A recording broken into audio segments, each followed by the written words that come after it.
Hi guys, it's all killer, no filler, total frustration. The gang are back. It's been ages. We got Jam. How you doing, mate? Not too bad, thanks. It's good to see you all. And Dom McCauley. How you doing, mate? I'm all right. Yeah, I'm all right. Good seeing you both. Yeah, we're just saying it's been, well, I've been told it's December. I can't fucking remember when it was, but December since we did All Killer. Wow. Yeah. Mental. And I think it's like almost I'm frightened to let it end now. It's almost like I can't let it go, and you know. We was on like one a week, weren't we, for a while, and then it's like no, because we're 2018 now, and I was getting a bit worried actually. I know Jan used to go on to his. I was thinking about this the other day. Jan used to do his list well in front, didn't he?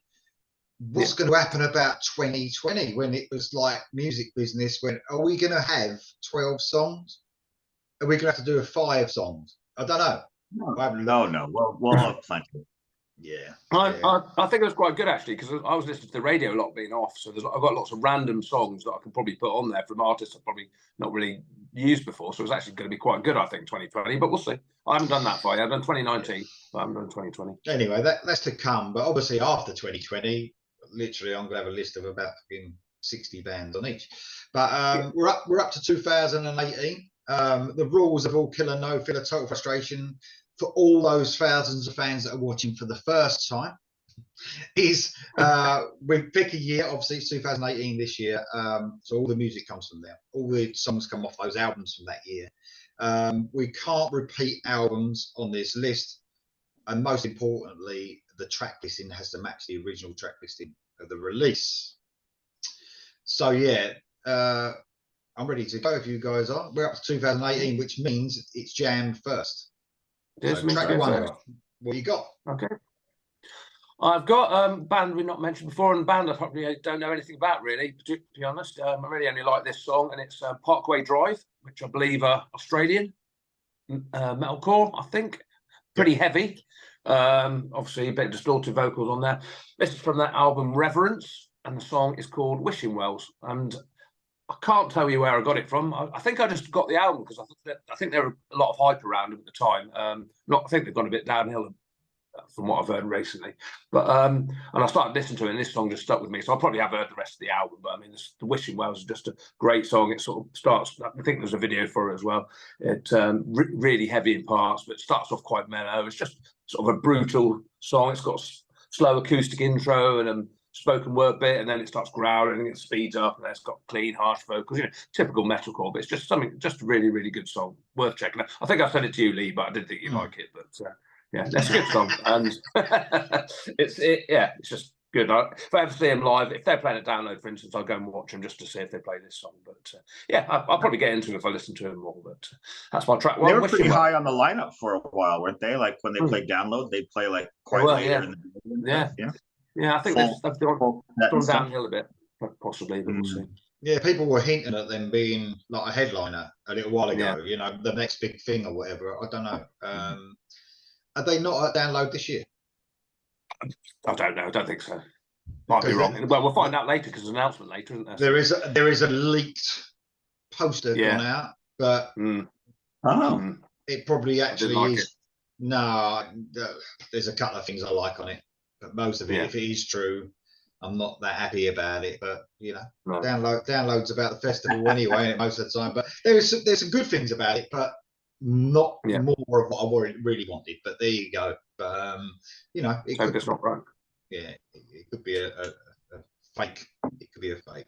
Parkway Drive. Cheers, mate. Thanks for that. Good metalcore to open the year. What metalcore you got, mate? Oh yeah, lots of metalcore on mine. Man, I was spoiled for choice for this year. Let me tell you, this was when I was really starting to look at Rate Your Music and reading Fireworks magazine, and really starting to get back into listening to newer bands and stuff. You know, if you like this, you may like this kind of thing. So I explored a lot of things. So every band on here I've never talked about before. I think wow, all new. So first, man, I can't say enough about this song. This is a band called Kiss and Dynamite. Yeah. They would be part of the Swedish sleaze movement if they weren't German, but they are German. This is their 6th album already, called Ecstasy. And this is the first track called I've Got the Fire. And call this whatever you want, this new melodic rock, new breed, whatever you want to call, you know, all these bands we love, like Heat and you know, Hardcore Superstar, all that kind of stuff. This song would be in my top 10 of this new breed stuff. That's how much I love it. It's just got a chorus. Again, well, I've said it before, but if this was released in '85 or something, forget about it. You would just hear it on the radio all the time. This is a good album. They're on AFM, so we know AFM. Their new one last year was also quite good. So they're continuing to keep it going. They don't get mentioned quite as much as some of the others of this new breed. Maybe because they're German, I don't know. You know, they don't have that kind of Swedish, I don't know, kind of powerhouse behind them like some of the other bands do, or that kind of wave. When people write an article about this kind of stuff, they'll usually talk about more the Swedish bands and not some of the bands anywhere else. But yeah, Kiss and Dynamite, I've Got the Fire. I can't recommend that enough. Just put it on your Spotify playlist or whatever and listen to it a few times, and it won't get out of your head. It's just fantastic. So there you go. Yeah, man, I've got to admit that. I mean, the only Kissing Dynamite I have actually heard from back to front is the album last year, and it's a great album, man. I mean, it was good, yeah. The great songwriting, which is the main thing about that. Real catchy, quite fun, really fun as well. Album to listen to. Yeah. And the singer's got a bit of a different voice to some of the other of the bands that we speak of, so it kind of stands out. Yeah, a bit lower in tone. His voice, isn't it? A bit lower in tone, but a bit raspier. Yeah. Great though, absolutely brilliant to us. Cheers, mate. Thanks for that. So I'm going to someone who takes long gaps between albums. I know Dom likes this guy. Well, this artist. It's not actually his real name, which is Lizzie Borden. Yeah. Oh yeah. A bit of a comeback this year. Album's called My Midnight Things. Good record, yeah. And it's the title track, and obviously it's the first song, it was the first single.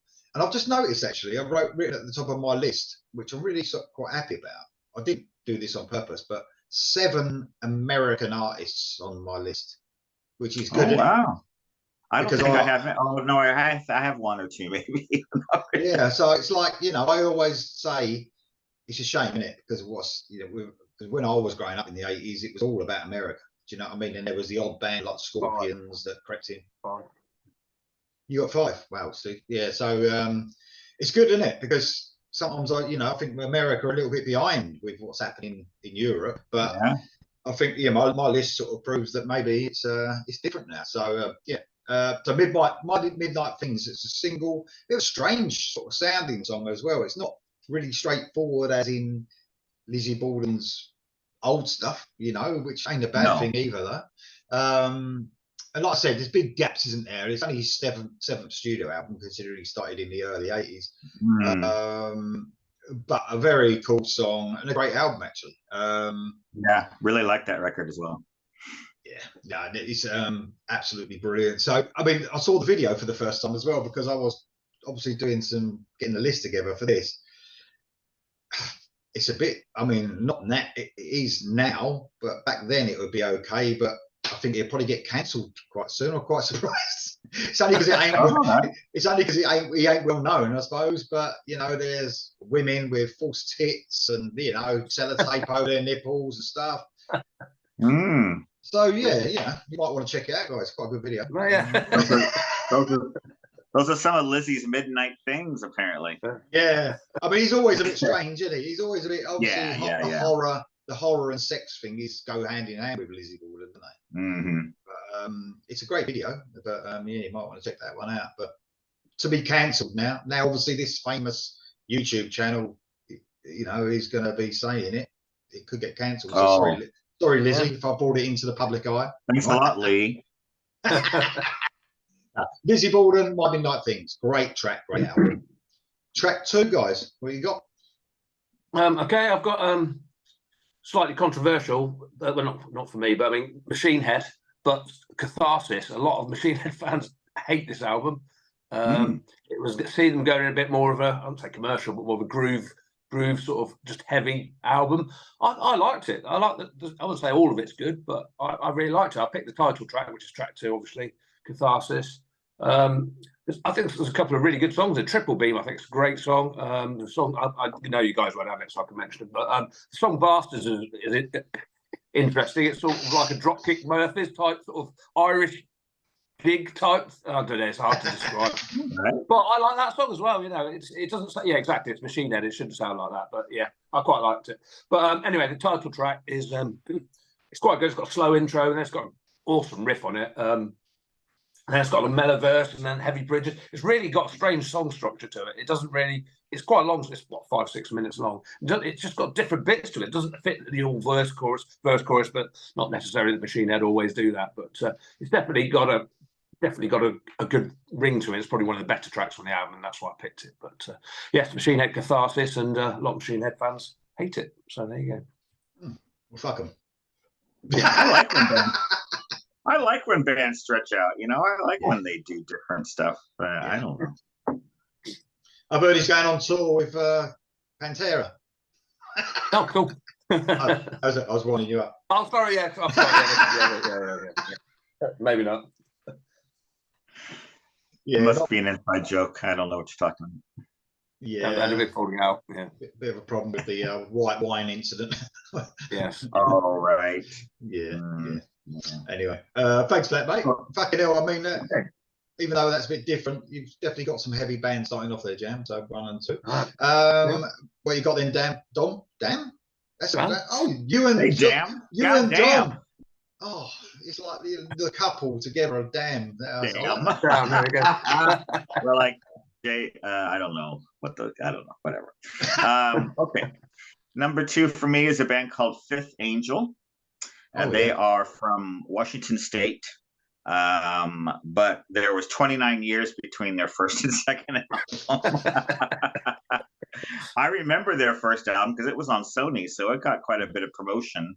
I remember liking it at the time, and plus they were just, because I was in Oregon and they were in Washington, so it was kind of almost local. I remember listening to that, but they just disappeared, and who knows, but here they are 29 years later. They're on Nuclear Blast, and the only person of note that kind of went on to do other things is the drummer called Ken Mary. He's played in a lot of things. He was in the original House of Lords lineup, the ones that were signed to Simmons Records and stuff. And he's the current Flotsam and Jetsam drummer. Yes. So there you go. Anyway, just great. I'm finding it as we go along. I'm finding it harder and harder to find the word. I'm sure you can relate, Lee, because you do this all the time. Trying to find the words to describe music. It's like, you can't just say the same thing over and over. Oh, it's melodic heavy metal. You know, it's. I remember this band back when in the 80s when they first appeared on the scene. Oh, do you? Yeah, and I like their first. I like their early stuff as well. And I think they were called Power Pomp, whatever that means. Like a pomp sort of metal. They're different. They're a bit classy, aren't they? They're a bit different than the usual stuff coming out around that time. But almost like a metal band. But they had shades of the melodic hard rock scene as well, didn't they? So quite different. Like a heavy metal Styx. Yeah, definitely. Let's just I will let you do that because you are the king of, I mean, after doing millions of videos like you have, you must have it down to science. I find it hard to describe music. I wish we could just play little clips on this show and just get it over with. That's what it sounds like. Oh yeah, okay. So you get it. You know. Anyway, Fifth Angel, The Third Secret's the name of the album. Nuclear Blast, and first in 29 years. Wow. Excellent. Cheers, mate. Thanks for that. So I'm going to America again. I think Jam could have one of these songs on his list. It's the band Shinedown and the song Devil. Yeah. It's from Attention, the 6th album. The lead single from this album as well. It went #1 in the US rock charts. So yeah, they do quite well. Yeah, I think, you know, compared to Alter Bridge, they're probably bigger because they talk about Alter Bridge a lot. They're probably bigger in America than Alter Bridge. And Alter Bridge, it's the other way around. Definitely on the rock radio scene. Shinedown are really huge. Yeah, rock airplane kind of thing. So I mean, this is a great single. I mean, it has got that. It's typical Shinedown of what they sound like now. 31 million views on YouTube. This one. Wow. Crazy. Obviously looking at the videos and stuff. It's heavy, catchy, got that modern sound that Shinedown have got. You know, it's just typical Shinedown, and I think it is what they are now. You know, they were something different, weren't they, Jan, when they first started? Yeah. But they've sort of grown into this almost pop metal sort of arena type rock, isn't it, really? Yeah, I mean, it's almost like, I do like them, but it's almost like it's that sort of sound. It's sort of that last album, especially. Sort of, I was like, do you know what I mean? It's almost like they're trying to sound like that all the time. And I don't know. Probably trying a little bit to write a hit. Maybe, but they're good at it, obviously. But, yeah, they're very successful. But I do like them, but they've sort of I've gone away from them a little bit recently. But this was a great album. I think it's their second. So they had one after this, haven't they? That's it, I believe. Yeah. But Shinedown and Devil, great video again, by the way. So watch a little few snippets of that. So that's my track 2. What we got in, Jack? Okay. Track 3, I've got Shinedown. Yeah. There you go. Yeah, I've got obviously Black Soul is track 3, which is same album, obviously. Yeah, there's some good tracks on it. Devil's good. I've got Monsters and Human Radio, also good tracks on there. I think this song's got sort of a keyboardy in the verses, but the chorus is actually quite heavy and it's really sort of sing-alongable. It's got a great chorus, but it also bits of it remind me a little bit of Linkin Park, actually, which is a bit strange because you wouldn't really associate that. I don't know, maybe that's just me, but yeah, Black Soul, it's typical Shinedown. I think Lee's described it quite well, arena type rock as they are now, but it still is a great song. I wouldn't say everything they've done is great, but they're definitely nothing like the sort of 45 and stuff like that in the first few albums they did, and that sort of stuff. And obviously doing a cover version of Simple Man and stuff like that. They're not a southern rock band at all, So, but they're good. And there you go, Black Soul. I mean, if we want to get into like genres, I suppose we could say they were. You like this one, Dom? Post grunge, would you say? A little bit. Yeah. I mean, I've only heard like probably the early stuff. Do they have a song about an angel that was really big, like a ballad? Was that band? Eyes of an Angel, The Heart of an Angel, or something from like the first record. I can't remember the big one was. Anyway, it might have just been big in the States. I don't know, but yeah, they were definitely post grunge to my ears. But I haven't heard them now, so I don't know what they sound like. Well, we got a match on bands. That's good. Yes. What you got then, Dom, for your number 3, mate? Sorry, won't be another match. We're back to Germany. Here's a band that I think only have had one album. They're called Forceful, and the name of the album is Rise or Fall, and I picked the title track, Rise or Fall.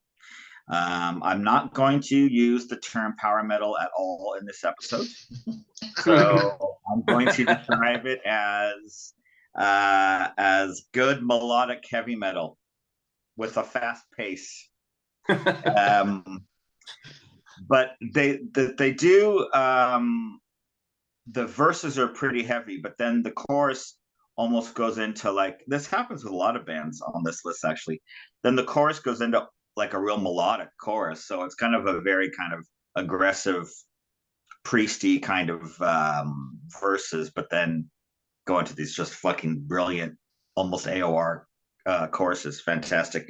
As far as I know, this is the only album. It was an independent release, believe it or not. I tried to find. I don't think it was on a label at all. And the only thing I can say about the members, because I did some research, it's the same drummer who's in Jaded Hard now. Hard. Yeah. Not Jaded Really Heart, good. Jaded Hard.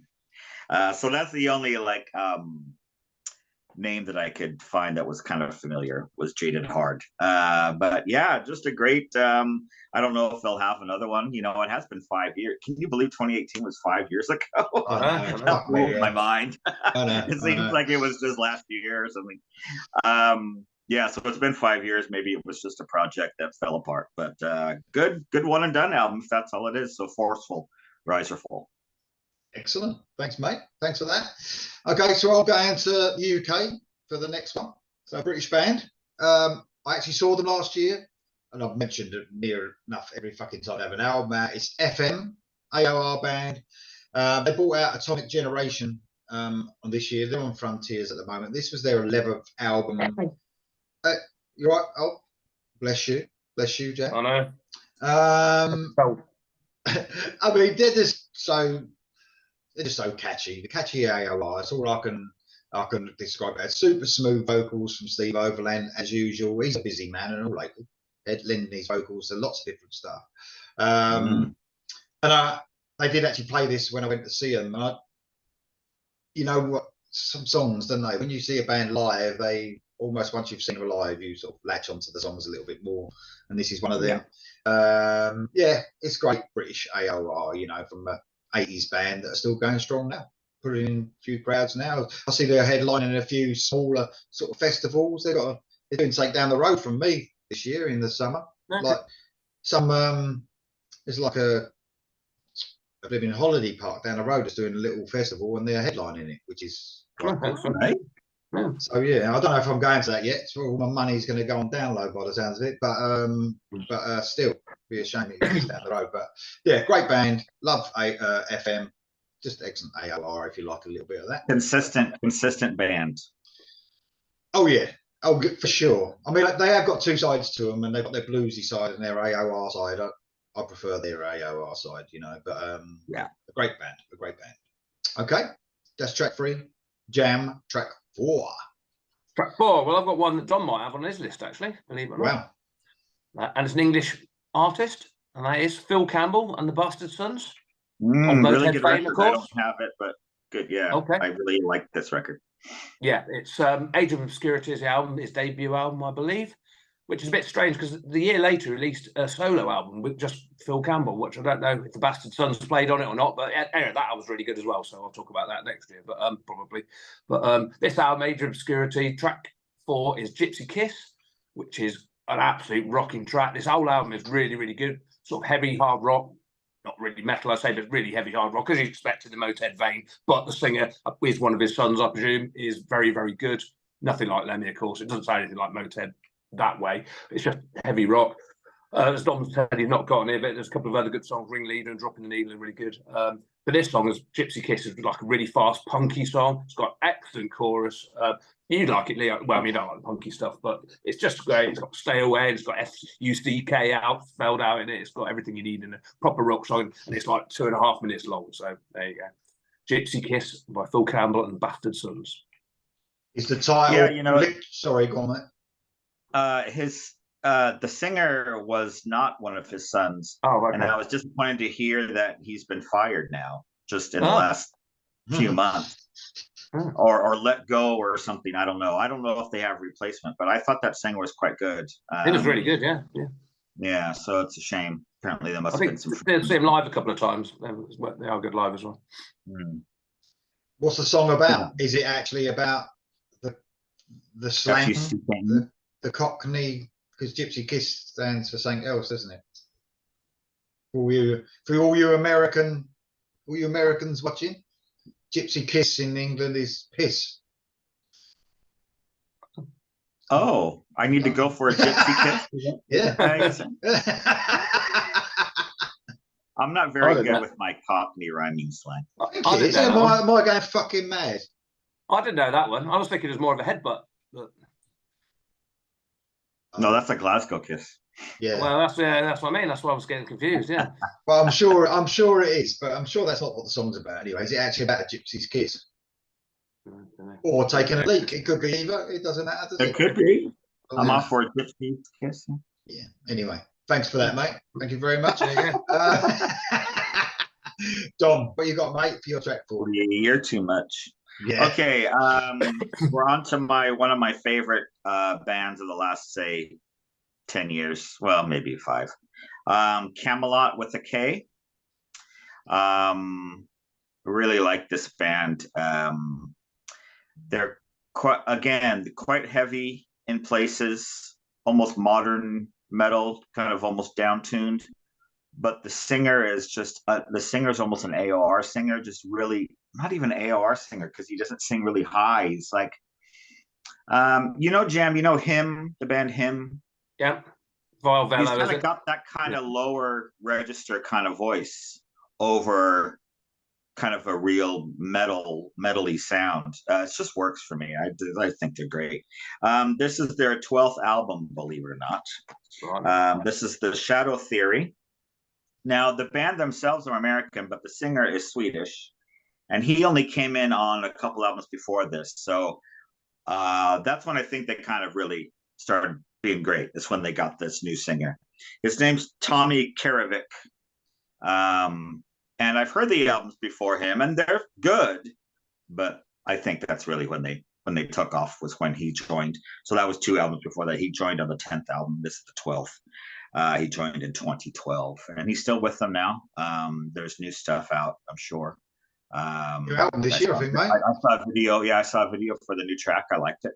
Yeah. So I would love to see him live, maybe if they ever make it over. But yeah, the Shadow Theory. The song I picked is Amnesiac. Oh, just even saying the word, I can hear the chorus now. Amnesiac. Great, really good stuff. So Camelot, yeah, if you haven't checked them out yet, I know Camelot you're gonna think it's gonna be like, fucking Blind Guardian or something. It sounds like such a PM kind of name. You have visions of this double bass and stuff, but it's not that at all. Not that at all. Well, I do get a lot of people ask me to listen to them, do reactions and stuff, and I don't know why. Probably just the amount of music. I haven't got around to it, but there's a lot of people out there say, yeah, listen to the new Camelot songs. I just assumed that you watched that new video and you didn't like it, so you don't like to say negative things about things. No, I haven't actually checked it out, but I mean, I should do right. because a lot of people. And now you've said that you are right about the name, though. You're totally fucking right. I'm thinking of a different impression. And I think maybe their first couple albums might have. I don't think I've gone back that far because, as I said, it's the 12th album. I haven't gone way back to like the first and second. They may have been very kind of Stradivarius, kind of that whole thing. But they certainly aren't that now. I'm thinking of like dragons and fucking stuff like that. Yeah, Dragon Force and stuff like that. Yeah. It shows you what a name can do, though. It shows you what a name can do. Yeah. I mean, so there you go. Thanks for that, mate. Much appreciated. Okay, back to America for me. So this isn't. I knew I was going to have a song from this band and this album on this list, but it's definitely not the song I would have chosen. But I love all the album, but it's definitely I would have chosen loads of other songs instead of this. Alice in Chains come out with their album Rainier Fog, so Jan might have a song from this. It's a sixth album, and they started in 91, 90, 89. I think Facelift came out in 91, didn't it? I think, or 90. So fucking six. Obviously, there's a few things have happened in the band to stop them releasing song albums. So I'm not sure what they are, but obviously a few things have happened. This is the less heavy side of Alice in Chains, but it's a side that they always have, since probably Dirt, after Dirt. It's like they always have one of these sort of songs on an acoustic song that's got some electric guitar mixed in with it, that sort of thing. The less heavy side of Alice in Chains, like I said, they always do. But of course, it's still got that doomy, depressing feel about it, like they do have. They've almost incorporate a slight southern rock feel into some of their tracks as well, and I think this is one of them that does it. And I know that Jerry Cantrell he's a southern rock fan as well, so that probably says why he does that. Even on his solo album that he did a couple of years back, that southern side sound. But no, I love Alice in Chains. In fact, this album I think is one of their best they've ever done. But like I said, this song is good, but there's some other songs on this that are just fucking, and of course with Jam's Rules, it just ended up with this one. So, but it's still good. Fly is the name. I didn't even say the name of the song, did I? Fly. I couldn't remember, I must admit. So Alice in Chains, Fly. They're just a great band, and it's about time they fucking bought another album out, isn't it? Yeah, definitely. Fucking hell. 2018. Anyway, there you go. You never know. Could be this year, maybe not. But I haven't heard any inklings of any music at all, so probably not. That's Alice in Chains. That's Fly. That's my number 4, guys. Okay. Right, number 5. I think I got the country for this band wrong last time, so I'm going to say it again. I think they're Norwegian, but Behemoth, a bit of death metal, I guess you call them, but they're a bit more than that now. But I'm sure they're Norwegian. Most those sort of bands are, aren't they? Maybe they're Swedish. I don't know. I don't know much about them. But they sort of bands. Yeah, that foreign muck. Bit of casual racism from Jam on the chat. The Scandinavian, there we go. Scandinavian band. That's probably pretty important, yeah. There we go. From I Love Do It Your Darkest, and the song is called Barks the Bell, which was slightly divides fans because some people don't like it because it's not as perhaps extreme as some of the other stuff. It's got a very sort of slow, haunting, chanting about it. It's really good live. It's one of the I was down there and they were playing. I wasn't particularly a fan, and they were playing this, and it made me stop in my tracks. So I was going to another stage and watch it because it was not what I expected from them at all. And it's really slow, haunting. It's quite a long song. There's some great guitar work in it, and it's just a bit different and fits with the album well. Of course, I've listened to the rest of the album now. It's really good. It's worth checking out if you don't like the extreme stuff, because there's no harsh vocals, and I don't think. It's just sort of it's not ballad, of course, by any stretch. It's just a bit of a slow, doomy, I guess you'd say, haunting track, and it's very, very catchy as well, believe it or not. So, Barks the Bell by Behemoth. Thanks, mate. Thank you for that. Catchy Behemoth. Who knew? Catchy Behemoth. There you go. No, cool. Catchy death metal. No, melodic. Mellodeath, they call that. We can get melodic death metal. There's lots of melodic death metal. Yeah, it's not Megadeth, it's Melodeath. Melodeath. Yeah. DEPA. Yeah. We're just so full of knowledge on here. We're just so happy to see each other again. So. And you get them people watching these going pricks. They don't know nothing about it. Yeah. We are old. We are old. That's true. Okay, thanks for that, mate. That's brilliant. Got some real heavy stuff on your list, though, mate. I do like it. Of course. Jan brings the heaviness, doesn't he, Don? He does. He does. It's going to be more mellow after this. More mellow. No, good. Okay. Not mellow death. No, that's not mellow death. Oh, mellow look, death. He's wearing a Pride shirt. Me? The Pride, yeah. Did you see that whole thing with the? That was ridiculous. Yeah, I mean, Jesus Christ, you've not seen the album? No. Well, it was the 50th anniversary of Dark Side of the Moon, and they had like a new graphic. Obviously, there's always been a rainbow on Dark Side of the Moon, for fuck's sake. Yeah, but they kind of had it in the rainbow like in a circle or whatever, and Right Wing just went crazy. I've listened to you for 60 years, and I'm never listening to you again because you're jumping on the woke bandwagon and blah blah blah. All this fucking garbage when there's been a rainbow on that cover since 1972. I had one of the most ridiculous comments under the Uriah Heep album. I did a single review or something, a reaction, and someone got. Have you seen is it Chaos and Color or Color and Chaos, whatever the album's called? Right, yeah. It's this year, isn't it? The Uriah Heep. Yeah. I haven't checked it out yet. I've heard it on the radio. It's not got a rainbow, but it's got loads of colours on it and a person and stuff. And someone went mad underneath. The ridiculous, rainbow, LBGT and all this. I was like, what? And it wasn't even a rainbow. No, it wasn't even a fucking rainbow. Just loads of colours on it. That's it. You can't even have a colourful album there. No, it's got to be all black. Black. Yeah. Oh, the Pink Floyd thing was so funny though. I love it. Anyway, okay. What you got So, there? well, it's nice to see you, Jam. You know, really supporting the Yeah, I'm all community. all for them, right? Yeah. Because obviously we sometimes have to rein Jan in, don't we? But it's good that he's. You know, Well, you know, with his, you know, he doesn't like women singers and all that kind of stuff, and I know Stuff, yeah. casual racism, as we heard earlier. Oh yeah, Norway is the same as Sweden, whatever. Yeah, them Canadians are just America or Canada. It's all the same, isn't it, Jan? North Americans. They just want to be Americans, yeah. Anyway, what you got in, Dom?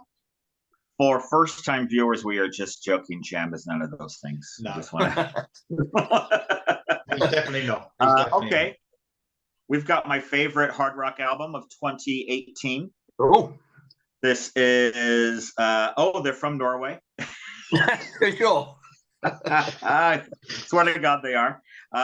This is The Cruel Intentions, who are a sleaze band, I think would be best to say. Kind of shades of LA Guns in here, and just fantastic, Appetite kind of era, just fast and great and catchy choruses.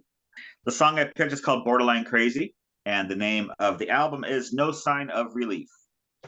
Now, I know the singer has been around for a while because he was in a band called Veins of Jenna, who were one of the few bands in the late 90s that were trying to bring this kind of sleaze back.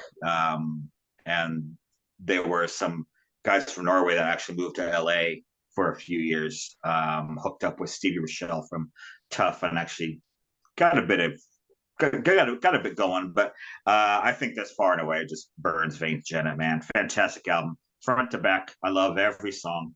It's one of those where I had a slot to fill and I picked this one, but come to find out, this is one of their singles off of this album. I think there's a video for it as well. So my ears must pick a single. I don't know, but yeah, Borderline Crazy from The Cruel Intentions, man. If you like your sleaze, this is a quality album.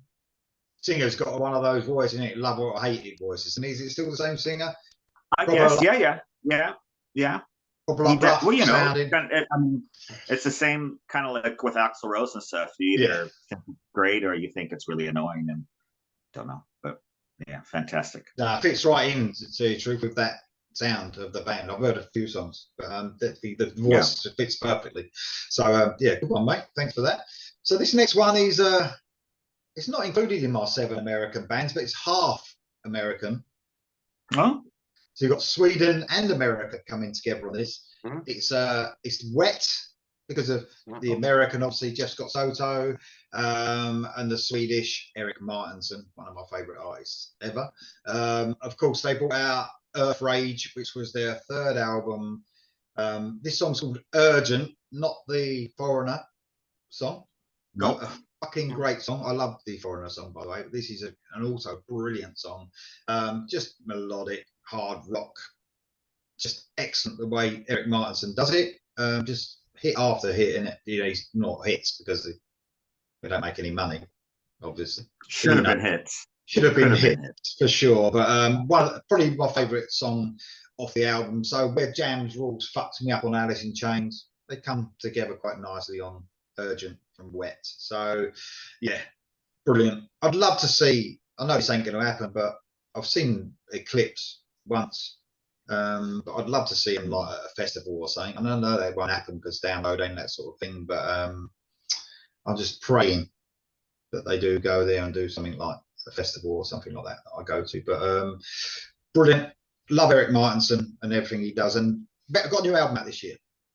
Been announced, but no music yet. So What do? Yes. Yeah. Oh, good. Yeah, this album was on my short list for this year. If I had to pick a track, my favorite off the album is the Never Ending Invincible Dream. Yeah. Towards the end of the album. Love that. Yeah. So didn't make it, but because I kind of thought that you would probably talk about him. So, but it was on my short list for 2018. I was quite surprised I was making another album because Jeff Scott Soto announced that I think at the end of when they brought out the last album, he said that he finds it quite hard where he's getting older vocally to sing the songs. Because he writes kind of a specific song, Eric Martinson does. Yeah. Yeah, and I think he said that he wouldn't ever play live with them again. Although they'd done a couple of gigs when they first started, it's not a live thing. It's not a live thing anymore, which it sort of pisses people off sometimes. That don't they know they're never going to hear these songs live, but you know, he must have to stretch himself singing the type of songs like you just said, Dom, that Eric Martinson, you know, writes. You can understand that, but no, yeah. still at least he's honest about it. You know, at least he comes out and says, "There's no way I could tour this band because I can't sing these songs night after night because I'm 50 or whatever." And yeah, totally agree. Totally agree. I'd rather have it honest like that as well. But he still sounds great on record.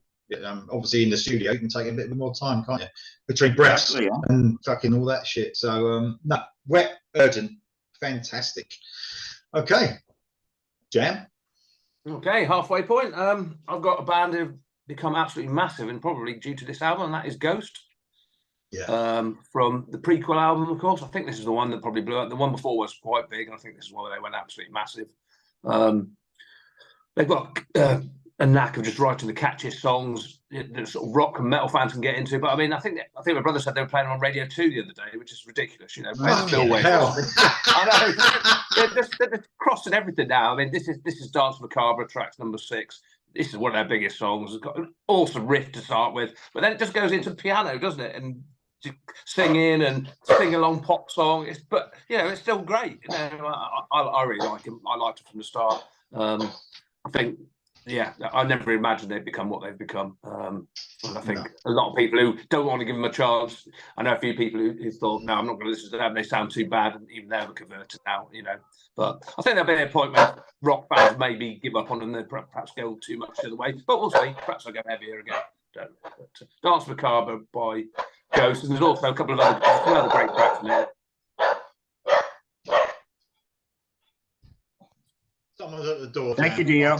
I do apologise. Someone came to the door. Thank you, Dio. He's all right now. Sorry about that. Dio loves Ghost too. That's right. I've pretty much finished. There's some great songs on there. There's Rats and Eat Me, Drink Me is quite good, which is obviously about Alice in Wonderland. I guess that sort of vibe. But yeah, great album. Ghost prequel, Dance Macabre. Thanks, mate. Hopefully you'll be able to hear all that. You weren't too noisy. I think I heard most of it anyway, so it should be right. Yeah, I'm going to see Ghost tonight this year. Download. Yeah, good. Now good. I'm trying to talk with Mrs. I'm not going to show her any photos of the band. I'm just going to say there, go and listen to this. You'll probably like this. She sees that. What's his face? What's his name? Papa Emeritus. Where is it? Papa Emeritus. Yeah, but Tobias Forge is the main man, isn't he? Tobias Forge. Oh, you're talking his real name. Yeah, he mostly comes out. He doesn't usually wear anything. He's just a normal singer. Usually he is when he comes out. I'm talking about when she's the vicar. That probably freak her out. But, Anyway, Pope, whatever his fucking name is. Okay. Thanks for that, mate. Yeah, definitely catchy as fuck, that band. Yeah. We've got more like that as they've gone along. What you got then, Dom?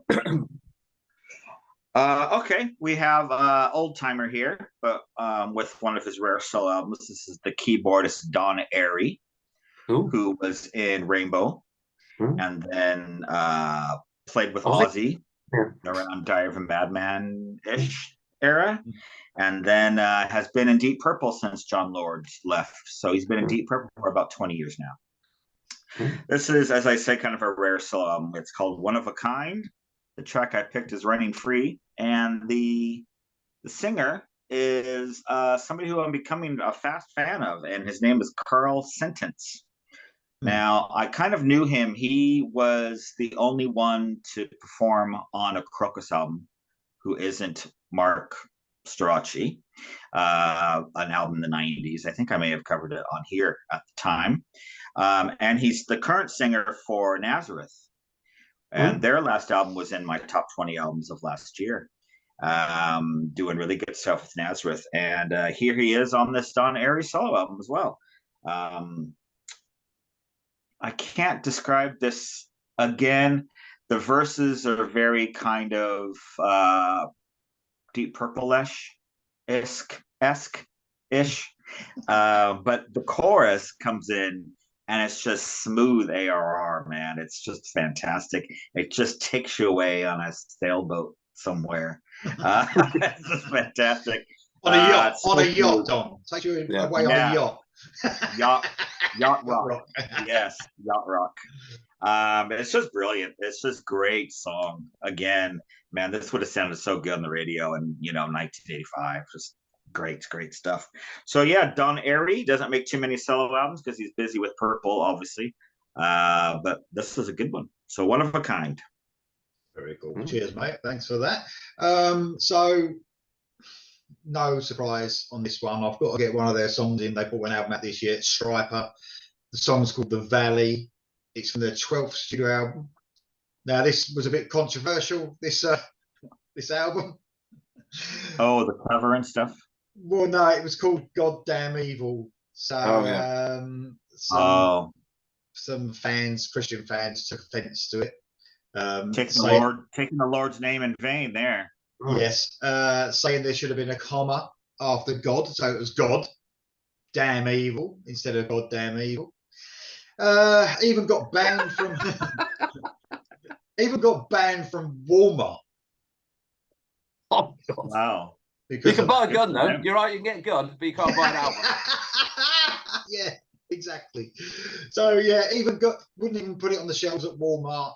I mean, I don't know what to say really. I mean, Michael Sweet was saying at the time he was really disappointed, and they like to almost push it where this sort of thing happens. They like to push the envelope, yes. They like to push the envelope a little bit. I mean, you wouldn't really call that pushing the envelope, would you really? I mean, it's just, but obviously, well, they know how sensitive their audience is. That's, yeah, eggshells all the time. It must be. It's ridiculous. Anyway, this is an absolutely amazing song. Obviously, another one of my American bands.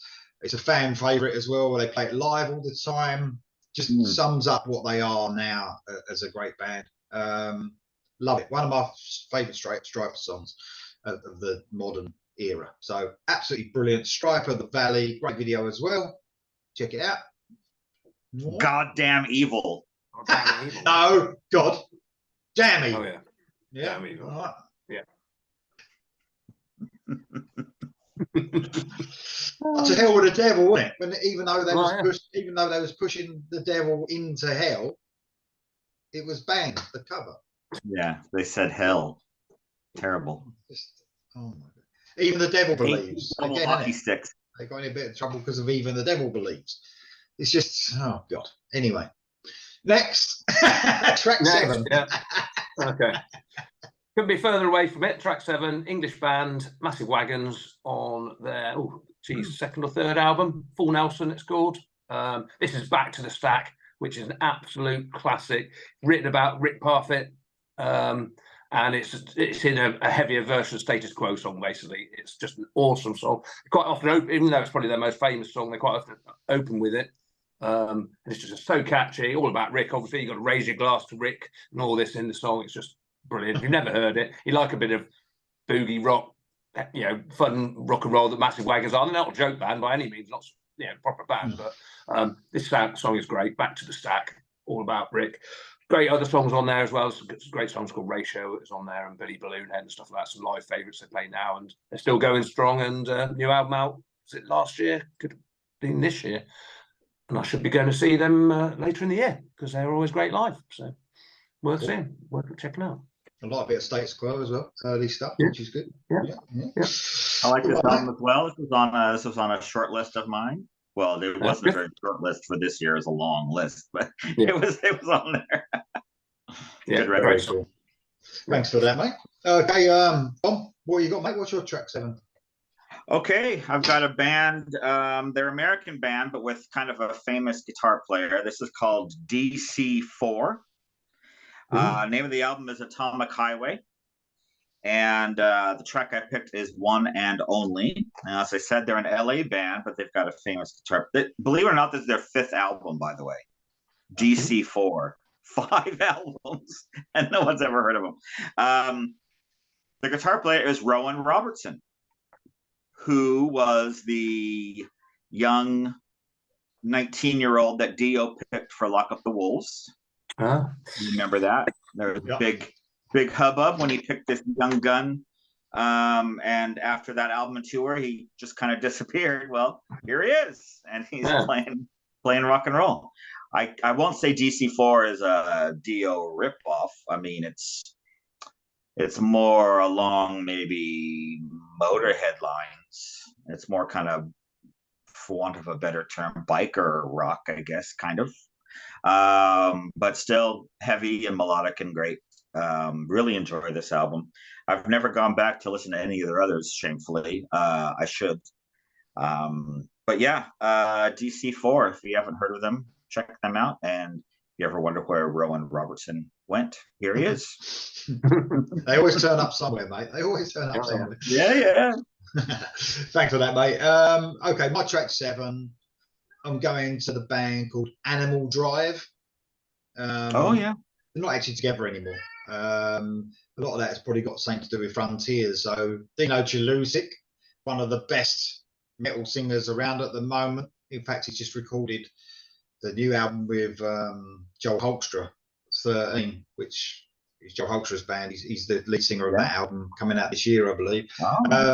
So Croatian singer, he was with Whitesnake as well, wasn't he, as a keyboard player? Backing vocalist. Yeah. Backing vocalist, like the best backing vocalist in the world. Like, you know.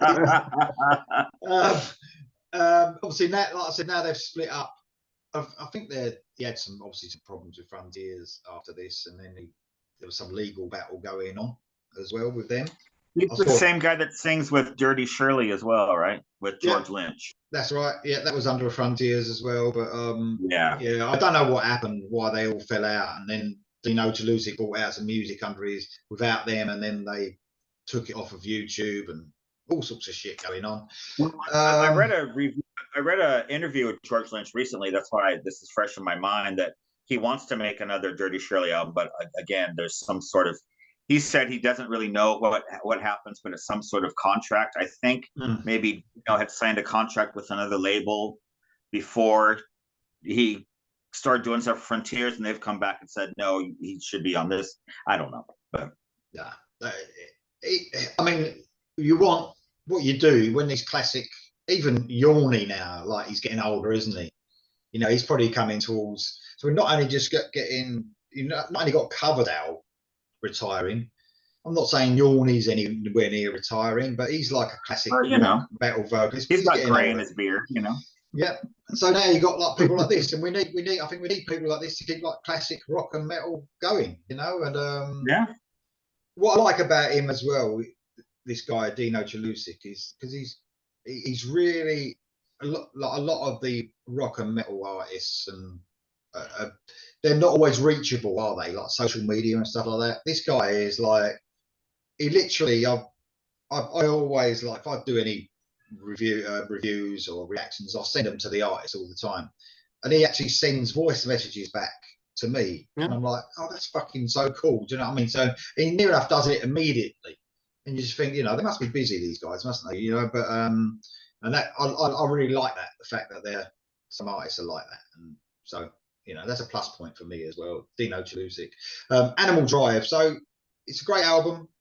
The song's called Father. It's a ballad, and it's fucking great, and it's got one of the best vocalists around at the moment. So there you go, Animal Drive and Father.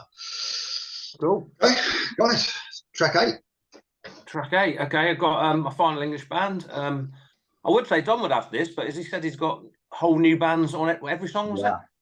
Yeah. So it's Judas Priest, of course, from the highly acclaimed Firepower album. Great album. What a real return to form. The song is "Rising from Ruins," which is my favourite song on the album. I don't think one of the singles or not, but it's just great. There's some great songs on there. The title track's really good. Light and Strikes is really good. This song is. It's got a big opening riff. You'd probably say it's the softest song on there. I like the fact it doesn't do any of these screeching vocals on it that sometimes can be a bit, like Painkillers and stuff like that. He's just singing the song, and it's just a great catchy chord, but really heavy. Being Judas Priest, it's yeah, it's a great album. Have they done albums after this? No. That didn't have they? No. So it's going to be hard to follow this up. This is probably why it's been 5 years at least. Well, probably won't be this year either, will it? It's not. So, it's not. Apparently, they've said in the press it's going to be next year. Yeah, so it's going to be 6 years since it's done now, because it's going to be hard to follow this up. Obviously, we know the guitarist had heart attack, Richie Faulkner, isn't it? So whether he'll be, maybe that's the reason as well. But yeah, Rising from Ruins is a great song on this album, and it's a great album for all those people who haven't listened to Priest perhaps for a long time. Get back into and check this album out, definitely. Very cool. Agreed. Yeah, agreed. Yeah. Okay, where you got, Dom? Okay, I've got a project. This is called Acacia Avenue. Yeah, you never know where they got the name for this from. This is similar to Avantasia, where it's rotating lineup of singers and guest singers and all sorts of business. This is their 4th album, believe it or not. It's called Worlds Apart, and the song I picked is Seeing is Believing. Oh, fantastic song. The name of the guy that is behind the project is Torben Envoldsen. Sorry, Torben, if I screwed up your name. Yeah, because I never do that. I always get names right. Exactly right. It's hard. But yeah, just great melodic rock. I searched on the internet to find out who was singing what songs on this album, and I couldn't find anything that breaks it down. There's like 5 singers on this record, plus, again, similar to Avantasia, he also sings a couple of the tracks as well. So I don't know who's singing, so I apologize. I tried, I looked through liner notes, everything, and it lists the singers that are on the record, but not what songs they sing on. So, but it's a great song. Seeing is Believing is really good. So Acacia Avenue, fine melodic hard rock. I'm glad you brought that up as a little bit of a side conversation about details. I think it's getting worse now. Yeah. You know, even with new albums, they seem to. I always want to know who writes a song, and now it's like you just get like something saying all songs written by the band plus so and so, but it doesn't say what songs. And I find I find that the most interesting part, who writes songs. You know, we know you used to pull your Iron Maiden album out, you know, Power Slave, and it'd have the fucking names. It'd even have the guitar solo. Sometimes who does a guitar solo, and yeah, I don't know. Priest would do that as well, you know, and your left speaker was tipped in and the right speaker is KK Downey, whatever. Yeah. There seems to be less and less of it, and sometimes if I do like videos and that, I want to give that detail, you know, especially the writers, and I can't always do it. You know, I got a bollocking from Joel Hulkster the other month because I didn't say that he wrote any of like certain song, and he fucking messaged me and said I wrote all the riffs for this album. I was like, didn't fucking know because he didn't say. Yeah. Take credit for yourself. Yeah. Wow. So yeah, it does need to give, you know, credit to where credit's due, basically, doesn't it? It should say. Songwriting is the most important thing, especially for me. Yeah. Well, I can say I do know that Torben Envoldsen wrote and played nearly all the instruments on the album, so I can at least say that. But I don't know who's singing the song. But it's great, whoever it is. No, that's cool. So Jam may have something from this.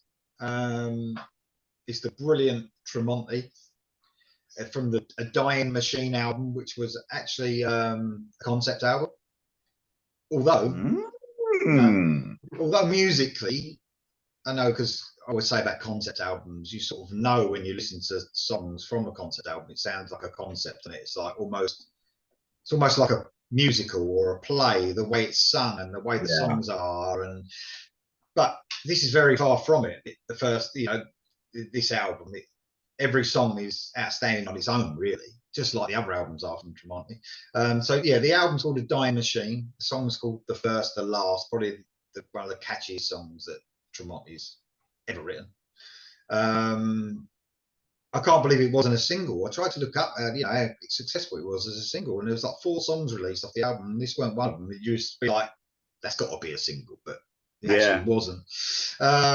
Just a lighter side of the band, because they can be a bit thrashy as well. But I think Tremonti's sort of overtaken now, for me, Bridge a little bit. I think his songwriting within Tremonti is just fucking outstanding. That last album he brought out was just blew my Strong mind. statement for you.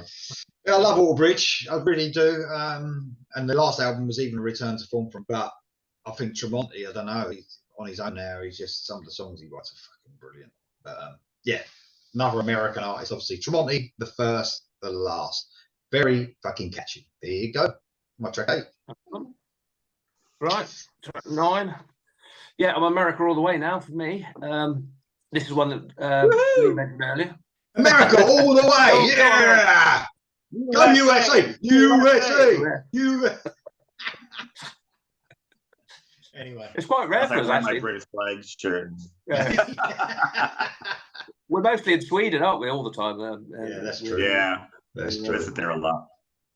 Right, yeah, we mentioned this album, Rainier Fog, Alice in Chains, but I've gone for, well, the track 9 obviously is Never Fade, which was one of the singles, actually. Oh, video yeah. for it. Yeah, I love that Yeah, song. it's a good song. Yeah, I mean, there's some other good. Red Giant's good as well. Drone's quite a good song on here. You said you didn't pick your favourite on there, but yeah, Never Fade's really good. It's very upbeat for Alice in Chains, actually. Big chorus for Alice in Chains as well. And although it does sort of remind me of something that perhaps fit on Facelift, actually, something like that. Wouldn't fit on Dirt, but certainly might go on Facelift, although Facelift's probably a bit heavier, possibly. But no, it's just a catchy Alice in Chains song, which you don't. Well, it can be catchy, but you don't often say that about Alice in Chains or upbeat. But yeah, Never Fade's really good towards the end of an album. I don't know how many songs are on the album. Is it 12, possibly? No, I think it's I think it's quite a short one. It might be 10 at the most. I think quite long ones on there. It's funny though. Just to interrupt you quickly, we talk about writing songs. I believe, and I might be way out. I think that William DuVall wrote that. It makes sense. Yeah, that makes sense. It's probably why it sounds a little bit more different for Alice in Chains. I don't know, but no, great No, good song. Yeah. Good album. And Rainier Fog, for anybody who doesn't know, is not a stupid thing. It's Rainier is a mountain, by the way. People don't know. I can attest to that. Yeah, no, well, yeah, I know you know, but yeah, any English and people. There's also Rainier beer as well that we used to drink as teenagers in parks because it was one of the cheaper local beers, Rainier beer. Is that not got? Was it not linked to Seattle as well? Specifically, it's around there, I think. Isn't it? That type. Well, yeah, because Rainier is in Washington, which is the same state as Seattle, so that's where you get it. But I remember the radio commercials for Rainier beer because it used to sound like a motorcycle. It would be Rainier beer. That was the radio commercials. Really crazy frog. Right, Dom, you're number 9, mate. What you got? Number 9. Yep. Well, I would say that this singer was probably thought of in the same space as Dino Jalusic as one of the new breed of really great singers. But then I watched a recent video of the Iridiots that I wasn't on, and apparently Lee doesn't like this singer. So this is Ronnie Romero.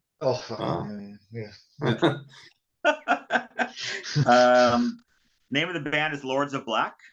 This is their 3rd album on Frontiers. Album is called Icons of the New Days, and the song is called Long Way to Go. Okay, Lee, spill your guts. What's going on with you? When someone describes something, if they said to me, right, Ronnie Romero, fucking powerhouse vocalist, can reach any height, got that rasp in his voice like Dio, can sing at any level, and then you can't really explain why you don't like him because he's got everything that he should have. Fair enough. Something that I would like.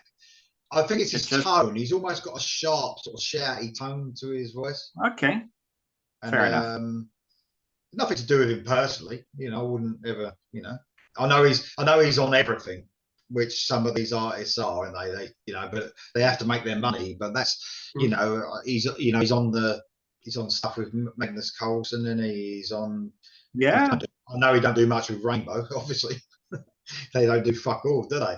But he's all over. I mean, by all accounts on that tour, he was singing Dio songs. He was singing Yeah, I saw it. Turner songs, all that stuff, and everybody said that he really, it was good. Yeah, it was good. That's all right. did. Oh, you saw him, yeah? Yeah, I went. can- Yeah, it was good.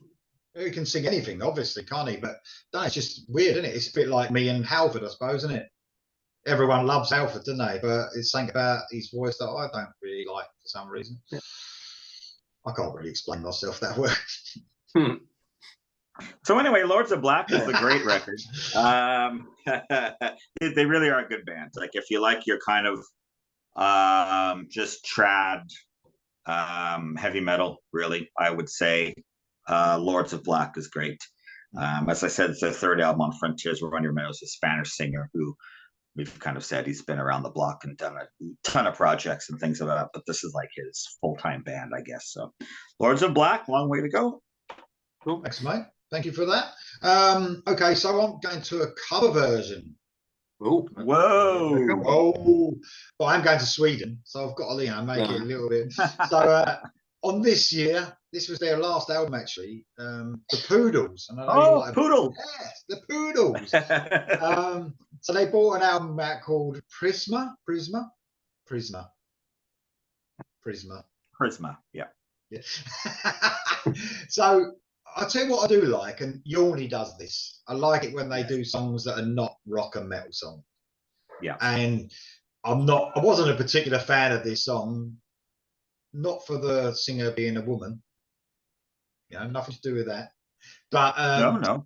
basically, because it's just, I'm into rock and metal, and I try not to be too bad with other stuff. But this is actually an Adele song, believe it or not, called Set Fire to the Rain, which is a huge hit for Adele. I've heard of it. Yeah. But this is a great cover, and I think they do this across this album. They do things like this so well. They brought out some 80s. I think they might have done the Flash Dance song on this, or Maniac or something. Yeah, they do Maniac. They do Depeche Mode song, which is very good. Yeah. It's No Good. Yeah, really, really good covers album.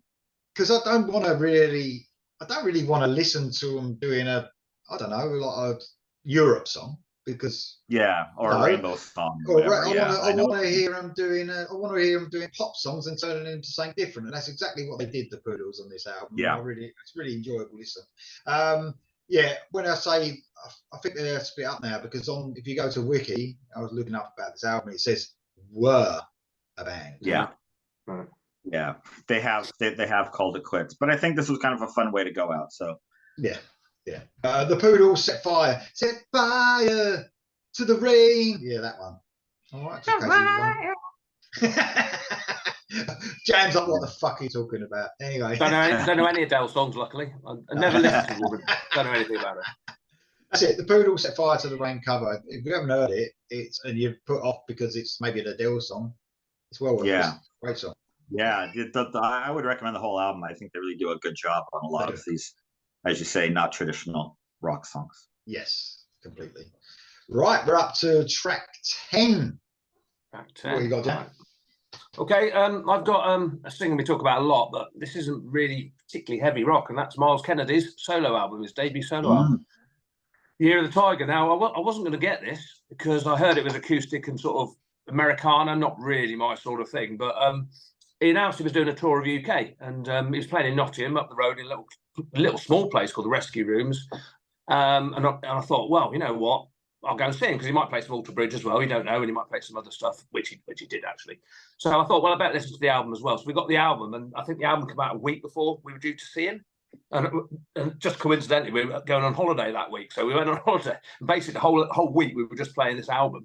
Come back from holiday, and then went to see him live in this little club. And so the album was really good. I really liked it, actually. I was surprised myself. It's really, really good. The title track was played on the radio quite a lot, and that is a cracking song. Great Beyond is a great song. Haunted by Design is a great song. But obviously, track 10 is Love Can Only Heal, which is a very, very not heavy song at all. It's a very sort of haunting ballad, if you like. Great vocals, acoustic-y, but the song does sort of build a bit, and it's got la la la la la at the end of the chorus. It is a good album. It's not something I'd expect to listen to and like, but it's definitely worth checking out if you like Miles Kennedy's vocals. Not with Slash, obviously. I know that Lee doesn't like him with Slash, but no, good. So it's Love Can Only Heal, Miles Kennedy from Year of the Tiger. That's because he made him go, wow. That's why. Exactly. Why? That's why, because he made him do that. He made him. He said, He made him. Gunpoint. Chinese water torture. You're gonna learn that. Yeah. Oh no, that's more Alice in Chains, isn't it? Oh, sorry. Yeah. I get it. Oh, hey, well, mate. Thanks for that. Brilliant. What you got then, Dom? I've got another one of my favorite records of this year, a band called Air Race. Now, they're a UK band. They had one album in 1984, and it was famous as being Jason Bonham's first kind of real band that he was in.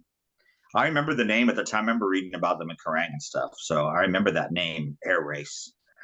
But they only had the one album, and then Bonham went and did the band Bonham, and I don't know what happened to Air Race, but they're back. Frontiers, thank you, Frontiers, for getting Air Race back together. This is the second album on Frontiers, actually. Sorry, no Bonham though, I presume. No Bonham, no Bonham. Yeah. No. But he is not missed. Let me tell you, this is a fantastic album. The album is called Untold Stories. The track I picked is called Come With Us. And if I had to describe it, I would say it's a combination of FM and thunder. So like if FM kind of rocked a bit more, had a bit more, a bit more of kind of rocking behind them. Similar, it's like really rocking AOR. Just great songs. This is another one where I probably could have picked just about any song on it. So if this one passed you by, I highly recommend Air Race, Untold Stories.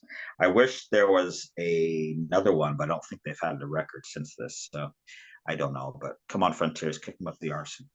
I've seen them live. No way. I saw them with Tesla. Oh wow! At the London, at one of the O2 academies, Islington, I think. Islington, yeah. Okay. Yeah. So support. Wow. I think it was like, I don't know what year it was. Oh my fucking god, fucking cat. But yeah, they were great, man, because I don't think I heard any Air Race songs, but they were instantly catchy. Like, when you go and see a band live for the first time and you're hooked on the songs, and that ain't easy to do, is it? To have no. And and I was like, wow, this is like great. They were actually really good live. Yeah, so, fantastic. Oh, that's good to hear. Yeah. Track cat. And also, my number 10 is Miles Kennedy, Love Can Only Heal. Cool. I thought it was going to be Air Race for a minute. No. I wonder why you didn't. I wonder why you didn't mention anything about the album afterwards. I wondered if you. Oh, yeah, man. And I tell you what, this is a great song. Probably my favourite on the album, actually. But when you hear it live, it's so, because on that tour it was just him and a guitar. That was it, and it was so intimate, if you like. Especially this song, like, oh my god, how can I actually do anything in this hour? It was so, really intimate. And I've seen him play this twice that year, once at Moat Park in Maidstone, and then once in London somewhere. Man, it's a brilliant song, and it's so, his vocals are so sort of quiet and soft on this song. Brilliant, absolutely brilliant song. Loved it. Just everything that James said, really. So I think the album was dedicated, when it dedicated, it's about the death of his dad, wasn't it? Yeah, I think his dad died in the Year of the Tiger. Was that what it was? Yeah, what it was? yeah. But yeah, beautiful song, especially live. Absolutely brilliant. So yeah, Love Can Only Heal. Did you cry? I welled up a little bit, yeah. At the gig? Well, if an animal, something happened to an animal at the same time, I would have just been like, really emotional. If we showed a video behind him, like a cat being, I don't know, run over or something. Leave me alone. and of course, that added to my American artist scene, didn't it? So Miles Kennedy, Love Can Only Heal. from Year of Tiger. Right, track 11, penultimate track. What you got in? Penultimate track. I've got everyone's favourite female-fronted band. That is Hailstorm. Oh yes, Lizzie Yeah. Hale, I think. Lizzie Hale, yeah, with title track from the Vicious album. Yeah, just a typical. I've not much to say about it. Typical Hailstorm song. Is one of the, I believe it was one of the singles, which is quite surprising, being track 11. But there's a video for it at least. I don't know, but very catchy, typical Hailstorm rocker. But they've done heavier. I think the last album was quite heavy actually, but this one perhaps not so much. Some great songs on this album. The Don't It Disturb is a brilliant song when they play that live, and Killing Ourselves Lives, I think, was another big one off it. But yeah, Vicious is just a great Hailstorm rocking song. Way down on the album as well, which was a bit surprising for a title track as well to be at track 11. I think there might have been even a 12th song, but yeah, it's quite surprising. But there you go. Hailstorm with Vicious. Thank you very much, mate. Hailstorm, cool. What you got then, Don? I've got another of my favorite of this. You can tell by the later tracks normally, as we've said, if it's a track that we love from front, if it's an album we love front to back, normally you'll get really good songs at the end because we know that there's going to be a 11 and 12 available. So, this is one of those. This is a band called Volster. Have you reviewed anything of theirs? I don't know if they've had anything since this. Volstr. Okay, Volster. They're on the label Rock of Angels, and this was their first album. But I think they had a second one in 2020. So maybe, who knows? I think that was when you were just starting the channel. So. Yeah. They are Swedish. Album is called Perfect Storm. Yeah, of course. Album is called Perfect Storm, and the song I picked is Drifting Away. Again, just classic melodic rock. I don't know how else to say it. The thing of note is that this is produced by Max Norman, who has done some classics. He did the first 3 Ozzy albums, and he also did Y&T Black Tiger, and he also produced Lynch Mob Wicked Sensation. So he's got a good pedigree, Max Norman, UK producer, I believe. So it's got a real kind of classic sound. But another one that, just really front to back, great album. I didn't actually know there's a second one until I was doing research for this one, so I have to go find that now because I like this one. So Volster with the V, Perfect Storm's the record. Highly recommended. Sounds good, man. I want to keep a look out, especially for some new stuff from them. So yeah. Thanks for that. Cheers, mate. And my track 11 is Hailstorm. Oh no, it's not actually. I was just waiting for it. No, in fact, it might even be more of a surprise. It's Judas Priest. It's Judas Priest. Oh right, sorry. Bloody hell. Wow. Jeez. Yeah, for me, their best album ever. Yeah, ever. I mean, it's good. I think they've got some great tracks. I know I have to be different, don't I? But you do.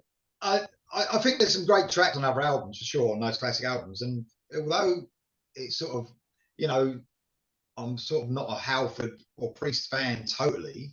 There are some great tracks in the past that I absolutely fucking love, So you mean this album is better than even the Ripper albums? I can't believe it. Yeah, I'm sure you would pick one of the Ripper albums. The Ripper albums, Nostradamus. The Ripper albums are okay, but they weren't great either, were they? Really? But I just think that front to back, every song I liked on this album. It's a very, very strong album. I will give you really strong, and it sounds fucking great as well. And I know that somebody had a dig at me about Judas Priest's the sound.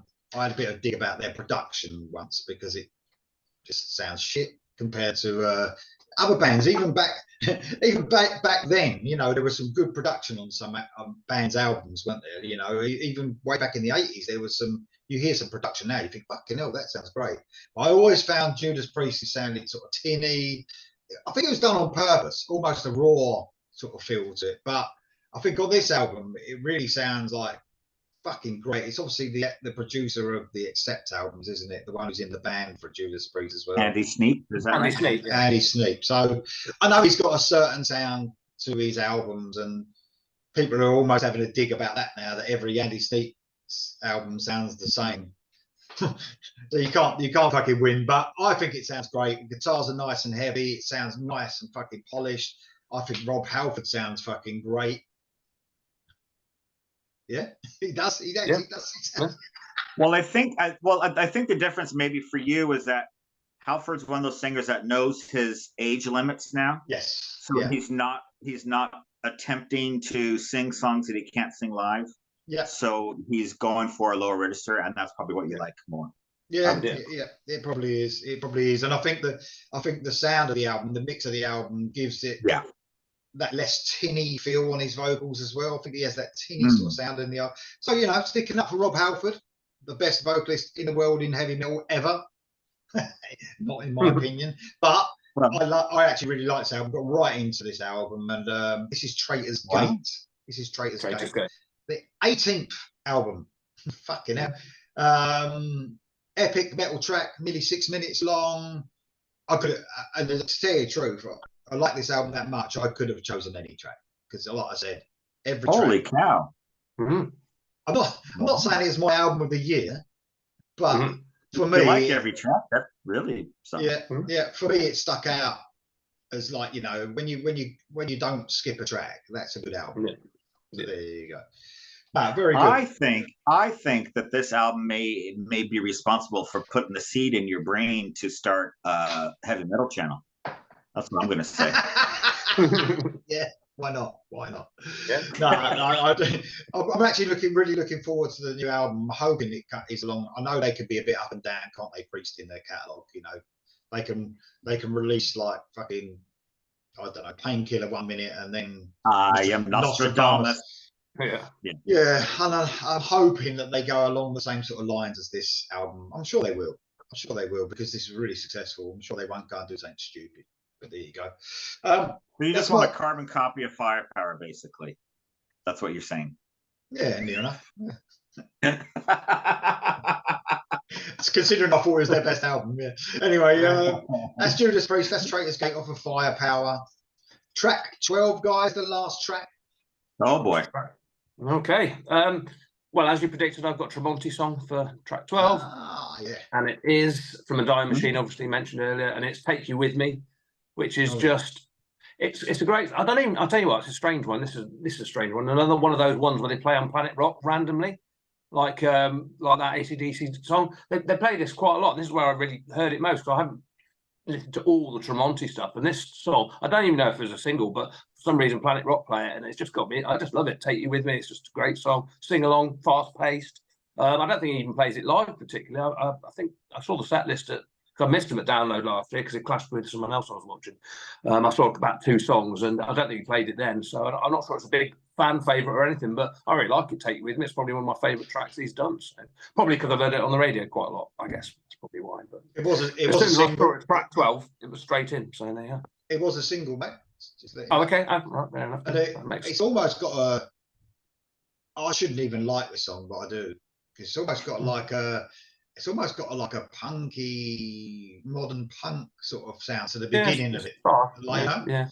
But I do really like it. It's probably because it's Tremonti. I'm just being like, ridiculous. But it's really good. No, you're right. It's a great track. It's really good. Excellent, mate. That's an excellent list, by the way. Thank you very much. Dom, what's track 12, mate?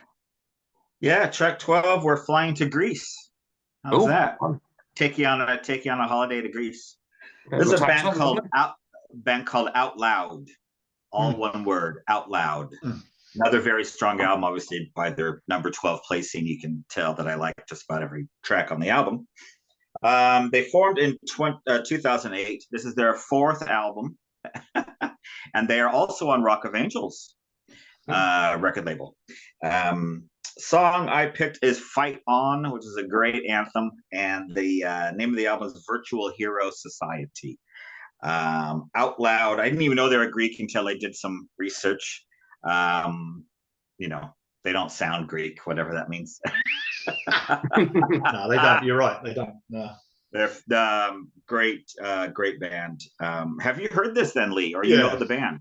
Yeah, I've heard. I think I might have listened to their first couple of albums, but I haven't heard them for a while. And I think the singer's in some like progressive band now, like a rock band on Frontiers as well. Oh, right. I'll have to look further into that then. Yeah, you'd love them. You'd love I them. love progressive rock as well. Yeah. But yeah, this is a very standout album for me in 2018. So Out Loud, if you haven't heard of them, check out that record. Thanks, mate. That almost sounds like a Frontiers album to me. Yeah. Great list, mate, as usual, and well done for having all new bands. Yeah, new ones on everyone. Yeah, you're welcome. God, here we go. I'm not going to a new band though. I think I've literally had these on every year they've had an album out.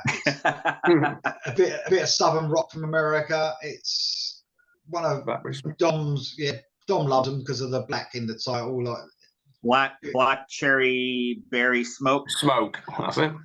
Blackberry Smoke, yeah, thanks for that. Oh, Blackberry Smoke. The Find a Light album, which I think is probably, out of all their albums, it's a 6th album, by the way, and it's probably their 2nd favourite album of mine. I love this band. And this one particularly sounds like Skynyrd, and I love Lynyrd Skynyrd. So it sounds like classic Lynyrd Skynyrd. One of my favourite tracks from them altogether, it's called Till the Wheels Fall Off. It's just fucking brilliant. I love this band. I think they are getting quite big, aren't they? I mean, they tour all the time. They've been at Download, I think. They've been at festivals, which is a bit of a weird one at Download, isn't it? Because this sort of music, but because they are almost bordering on country at times with guitars. I fucking love them. I always have done. From the USA, obviously. My last band from the USA, Blackberry Smoke, Till the Wheels Fall Off. Fucking great track. Excellent. Cool. Good list. Now, guys, that's it. 12 each. Yeah. I actually haven't got any honourables because I've thrown a bit of paper away with what I had with my honourables. But have you got anything, Jan? Yeah, just got 3 quick ones. I'm going to mention Avatar Country because I'm going to see them on Sunday. So that was a good album, but couldn't get anything off that. Bad Wolves had an album called Disobey. Bad Wolves got slightly famous because they were due to record Zombie, which is on the album, with Dolores, of course, and she died, I think, like the night before they were due to record it or something. Okay. So Zombie's on that album. But I mean, I quite got into that because obviously they became a little bit famous. I thought I'd check them out, and they're quite good actually. I saw them live. They were a support band for a couple of bands. And then the Struts had Young and Dangerous out, and I love the Struts, English band, but couldn't quite get one of their tracks on there. So that was it for me. Dom ain't got nothing of it. I don't think so.